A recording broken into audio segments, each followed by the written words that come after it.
Hello mga Karidwan Electronics. May gagawin naman tayong Sony na LED TV model number KLV-40W652D. Yan naman ang gagawin natin. Buksan muna natin. Ano ka?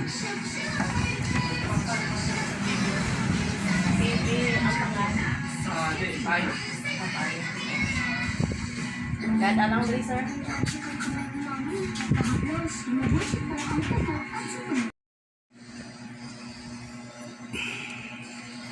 Ito na. Mag-voltage checking muna tayo. Dito.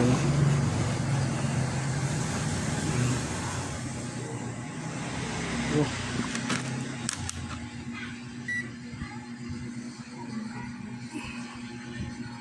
Yan, may 12 volts.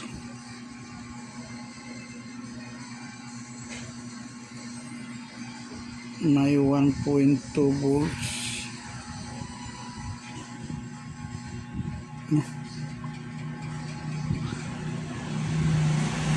Yan, 1.2.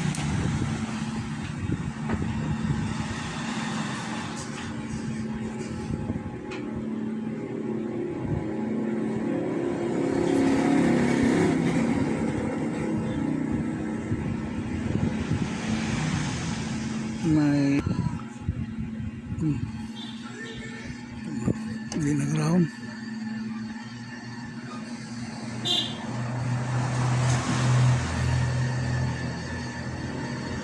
Yan, 3.3 meron.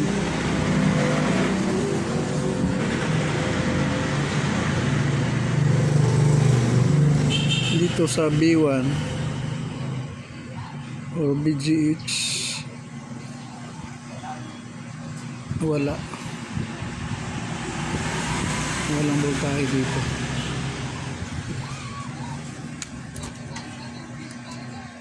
Punta tayo dito sa mga CKBs.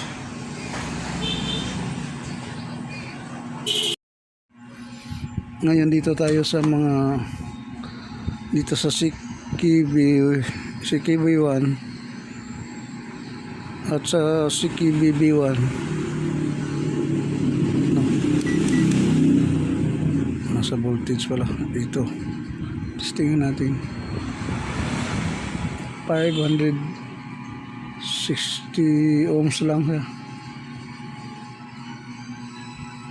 Dito sa CKBB2 yan mataas.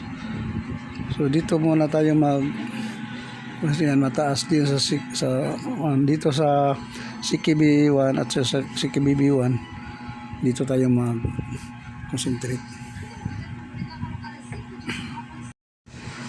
Dito nakat ko na dito ang CKB1 at CKBB1. Sukatan muna natin ng resistance. Yan, mayroon pa rin.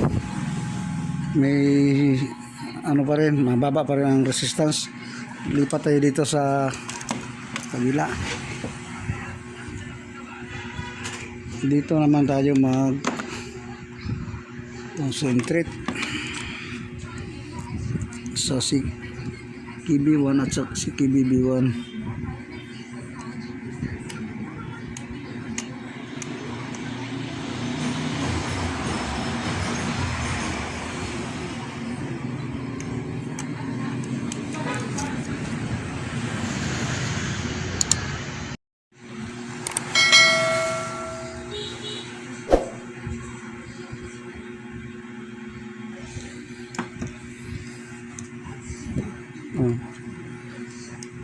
Ngayon na cut ako dito ng CKB1.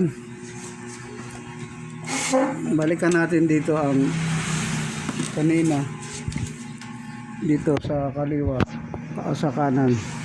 Ito ang CKB1 at sa CKBB1. Yan o. Nawala ang mababa ang resistance, parang malapit na mag-short. Ngayon, yan, mataas ng resistance. Ngayon, mag-testing tayo ng voltahe dito sa sa B1. On muna natin. Yan na. Dito sa B1, sukatan natin ng voltage.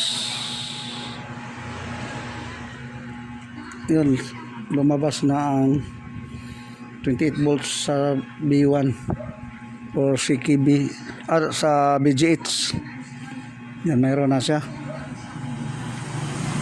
Ngayon, ang gagawin natin, ito ang nakat natin dito, ibalik na lang natin dito. Tingnan muna, silipin muna natin sa ilalim. Silipin muna natin. Yun o. Nagkaroon na siya ng raster. Yan. Ngayon, ibalik muna natin ang mga nakat natin dito sa kanan. Off muna natin. Ngayon, testingan na natin na ano na siya. Testingan natin kung may lalabas na. Yun o. Yan. Okay na po siya. Okay na siya mga Corridor Electronics. Maraming salamat. Salamat sa Diyos.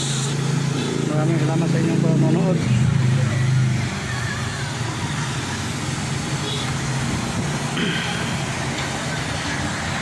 Meron ko lang makahawak ng camera, guys.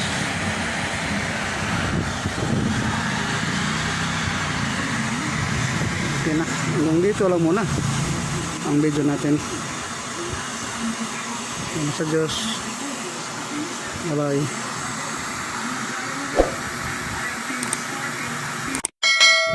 Ito na guys, tapos ko nang nagawa. Yan o, testing na natin.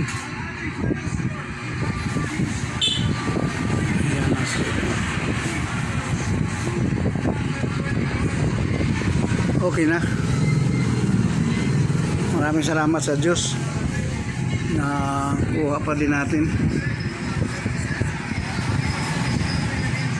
Yan.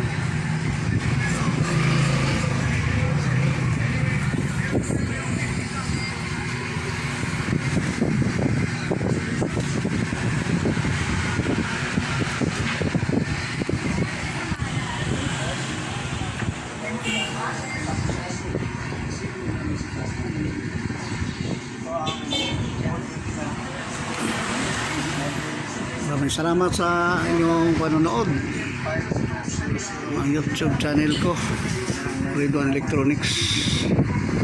Salamat ulit sa Diyos.